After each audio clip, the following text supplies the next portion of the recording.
वह कृपा जो आत्मा को ईश्वर से जोड़ दे, वो कृपा जिससे भाग्य के दरवाजे खोल दे, वो कृपा जिससे जीवन का सर्वस्व पाया जा सके, दान। श्री कृष्णम वंदे जगत गुरु। ओम सर्वे भवन्तु सुखिनः, सर्वे सन्तु निरामयाः, सर्वे भद्राणि पश्यन्तु, मा कश्चित् दुःखभाग् भवेत्।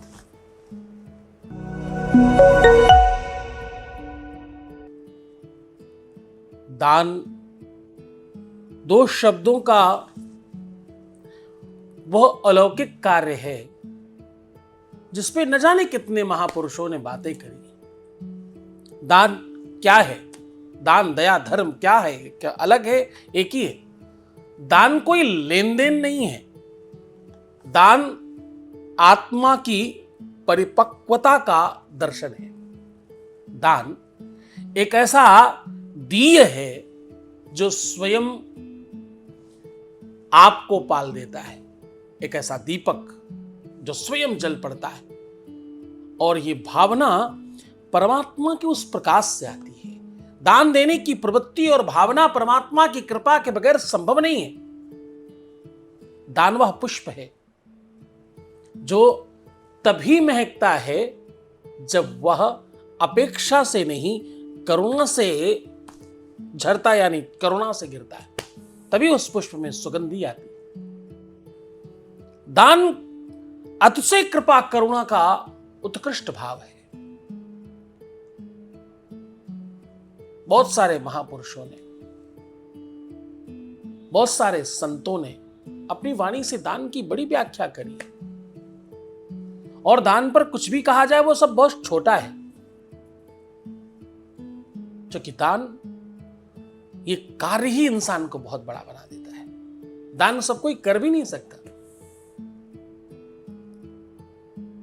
एक राजा दान देता था।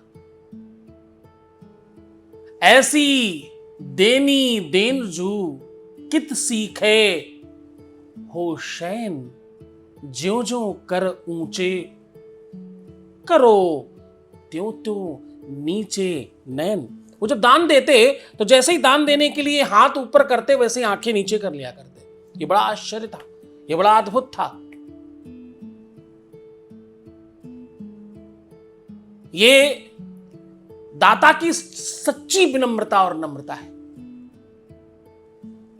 जो देने वाला है,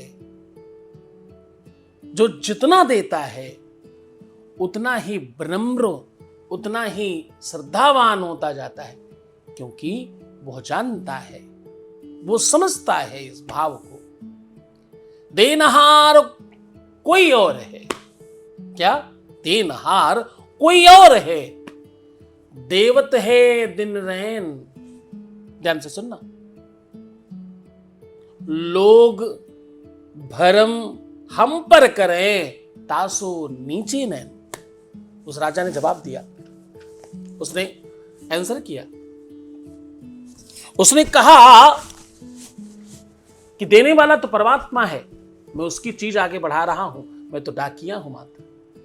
ये कर्तव्य भाव का त्याग है, जिसमें दानी जानता है कि वह केवल माध्यम है, देने वाला तो परमेश्वर है।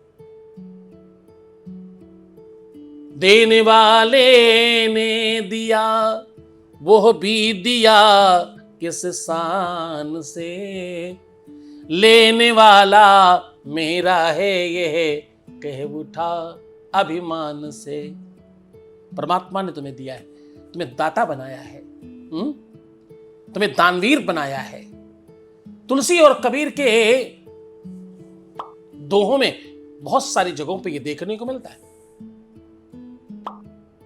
बोले तुलसी पक्षिन के पिए, घटे न सरिता नीर, और दान दिए धन ना घटे, जो सहाय रघुबीर।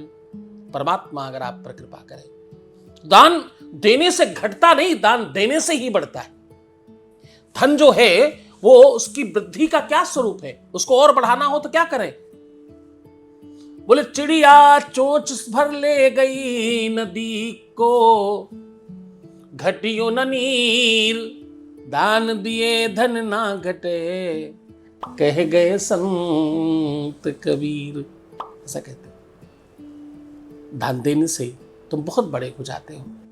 जैसे नदियां बहती हैं वैसे ही दान की प्रवृत्ति होनी चाहिए, बहते रहना चाहिए, करते रहना चाहिए। निश्चल, निरंतर और निष्कलंक होना चाहिए दान। दान कभी कदार करने वाली वस्तु नहीं है। दान कभी कदार बहुत आत्मीयता हो गई तो करने वाली बात नहीं। दान तो रोज तुम्हारे लिए, जैसे रोज भोजन है, रोज शयन है, रोज तुम जो काम कर रहे हो सारे के सारे, उसमें दान भी एक मुख्य धारा में आना चाहिए। आत्मबल, दृष्टिकोण, भाव, भक्ति, इसके सोपान में सबसे पहला मजबूत सोपान दान है। और एक बात कहूं, मर पर मांगू कुछ नहीं,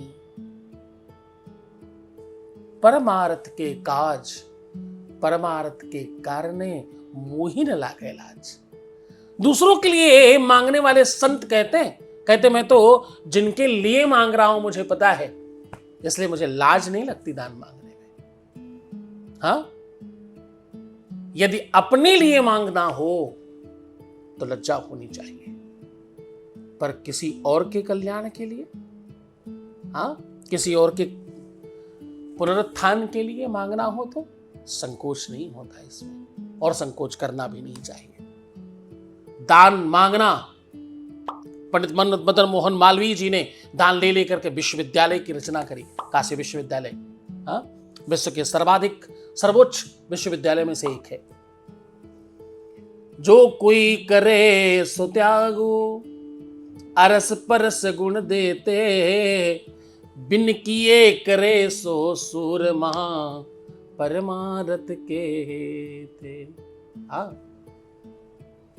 ये परहिताय, परकल्याण और परमार्थ के दान है, जो बिना स्वार्थ, जो बिना स्वयं के संवर्धन के और बिना बदले की भावना के किए जाते हैं। और एक बात कहूं, दान देने वाला भी जब बदले में कुछ नहीं चाहता तो उसका सच्चा दान है।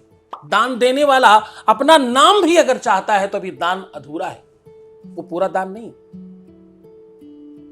वो दान संपूर्ण नहीं है, उस दान को दान नहीं माना जाएगा और उस दान को दान समझा भी नहीं जाएगा। जब आप दान की इच्छा रखते हो, दान देने की इच्छा रखते हो, तो आपको समझना होगा कि दाहिना हाथ जब दान देता है तो बाएं हाथ को पता नहीं चलता। जब दाहिना हाथ दान करने की ओर बढ़ता है तो बाएं हाथ को भी मालूम नहीं पड़ता, पता नहीं चलता। दान सार्वजनिक व्यवस्था नहीं है। दान अपेक्षाओं के गर्भ का साधन नहीं है। हाँ, संपत्ति का सदुपयोग और संपत्ति का दुरुपयोग, इन दोनों ही स्थितियों में आपको दान को समझना होगा। जो दान है वो जीवन की वो धारा है, दान वो जीवन की व्यवस्था है, जहां के बाद सब बहुत सामान्य हो जाता है।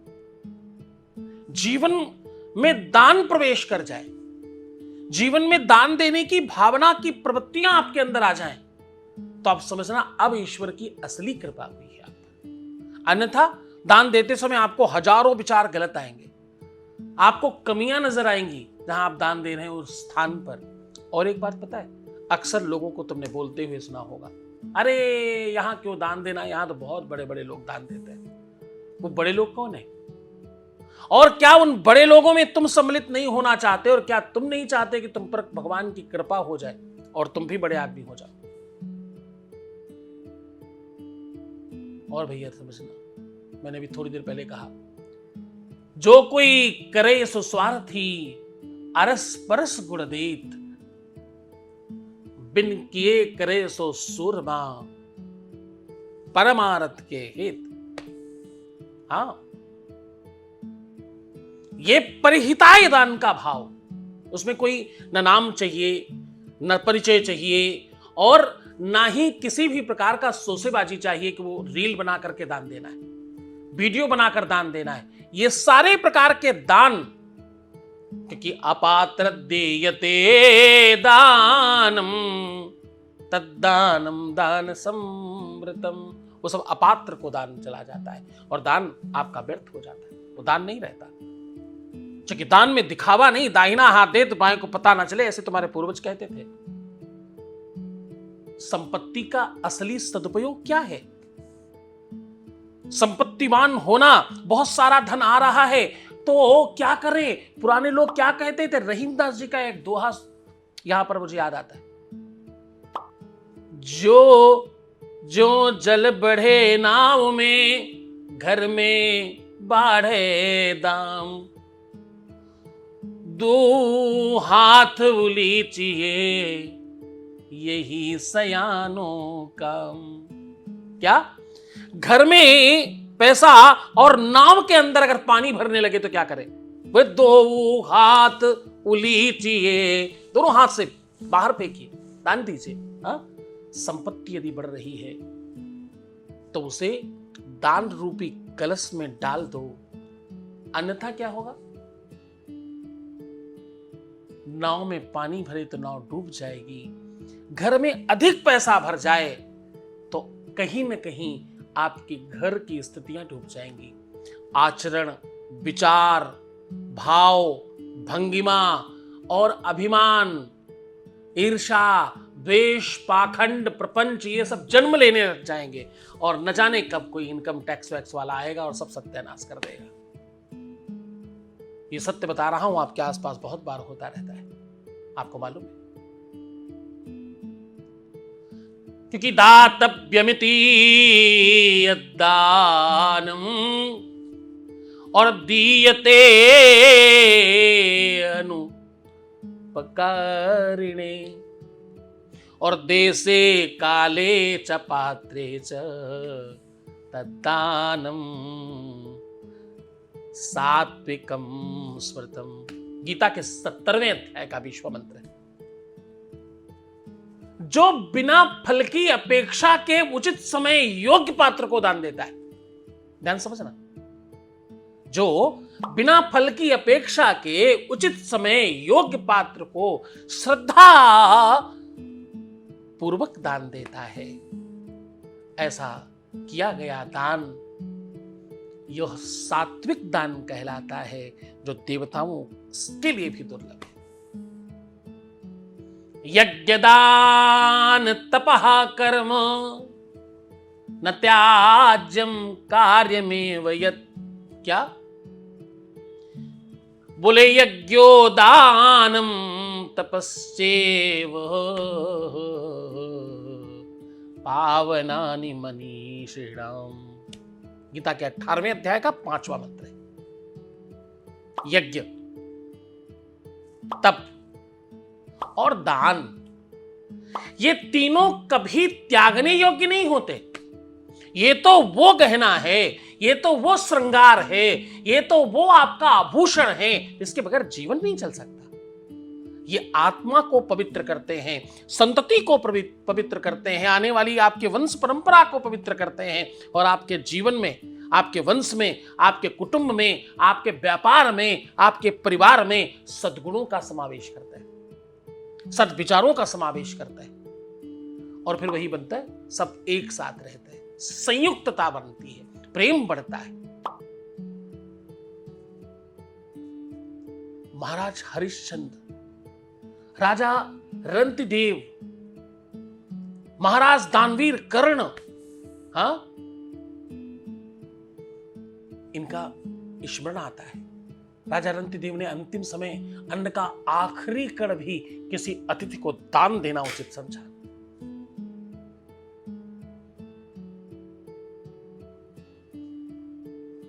दानवीर कर्ण ने मृत्युशैया पर लेटने के बावजूद अपने दांत में लगे हुए स्वर्ण को दान देना उचित समझा। हरिश्चंद्र ने अपने सत्य और धर्म की रक्षा के लिए अपने को और परिवार को बेच दिया, पर मूल्य का उपयोग अंत्येष्टि कार्य हेतु अपने ही पैसों से किया। दान दिया गया पैसा वापस नहीं लिया। दानवीरों में सर्वश्रेष्ठ नाम है ये। सत्य, धर्म और दान ये एक दूसरे के पूरक है। जब आप अपने जीवन में दान का प्रवेश करते हैं तो सब अपने आप आने लगता है।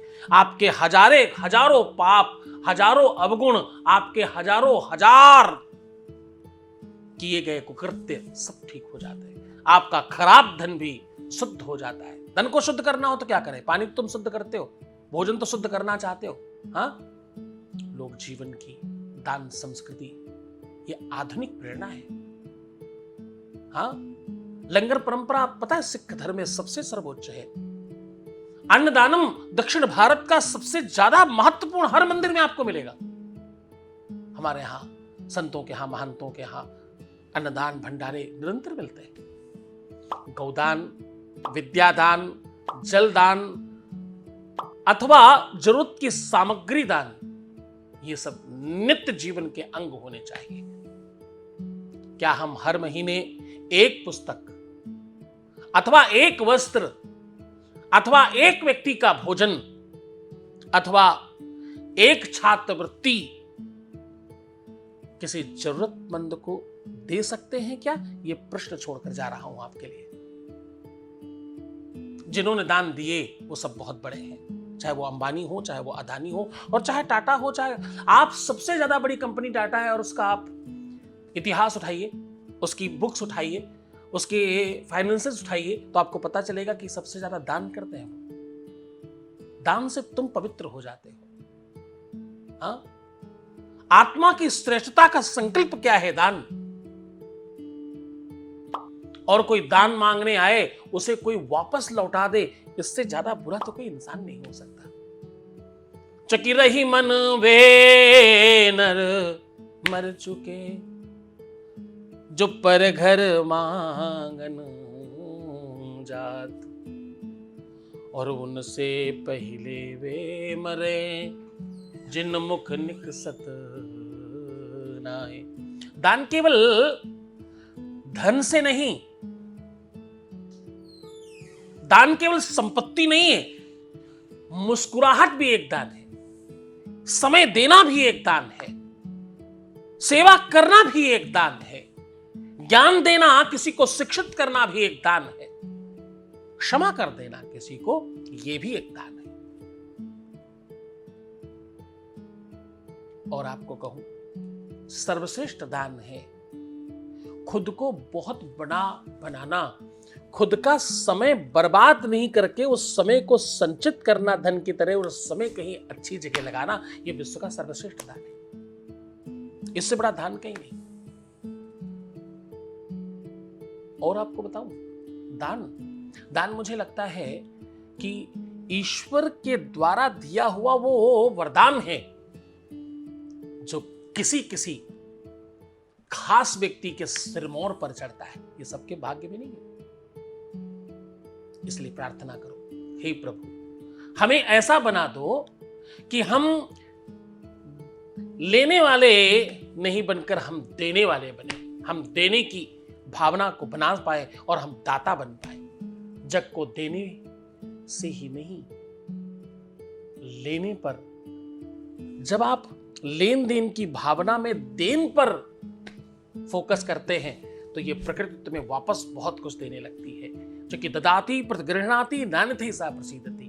जब आप देते हो तो अपने आप मिलने लगता है। एक कृषक थोड़ी सी मुट्ठी भर अनाज जमीन को दान करके आता है, कुछ समय के बाद उस मुट्ठी भर अनाज जो उसने दान किया है उसके बदले में बोरों अनाज भर कर लाता है। ये प्रवृत्ति है। आप थोड़ा सा प्रेम किसी को दान देकर देखिए, आपको परस्पर वापस उससे कई हजार गुना ज्यादा दान मिलने लगता है। दान की इस परंपरा को मन में बसाओ और दान को समझने का प्रयास करो। दान केवल मंदिर में, मस्जिद में, गुरुद्वारे में, किसी धर्मालय में ही नहीं, दान तुम्हारी प्रवृत्तियों में होना चाहिए, दान तुम्हारी भावना में होना चाहिए, दान तुम्हारे अंतःकरण से आना चाहिए, दान आपके स्वभाव में, नेचर में, व्यक्तित्व में, आपकी निजता में प्रवेश करना चाहिए। दान केवल देने की वस्तु नहीं है, दान समझने की, जीने की और जीवन में डालने की वस्तु है। तुम्हें कैसा लगा जरूर बताना। और दान के संदर्भ में तुम किसको किसको ये बातें बताना चाहते हो। तुम्हारे कंधों पर, तुम्हारे हाथों में बड़ा बोझ डाल रहा हूं, कम से कम उनको जरूर बताना जो तुम्हारे अपने हैं, जिनको तुम सिखाना चाहते हो, बताना चाहते हो, जिन्हें श्रेष्ठ बनाना चाहते हो, उन तक ये वीडियो पहुंचाना। और अगली बार किस विषय पर बात करना चाहते हो, क्या सुनना चाहते हो, वो भी बताना। हम आपसे फिर बात करेंगे। तब तक अपना बहुत ख्याल रखिए, मुस्कुराइए, सुंदर बनिए, हर आधे घंटे में प्रणाम करके पानी पीजिए, खूब बेहतर रहिए। जय जय श्री सीताराम, हर हर महादेव, जय हनुमान, जय जय श्री सीताराम।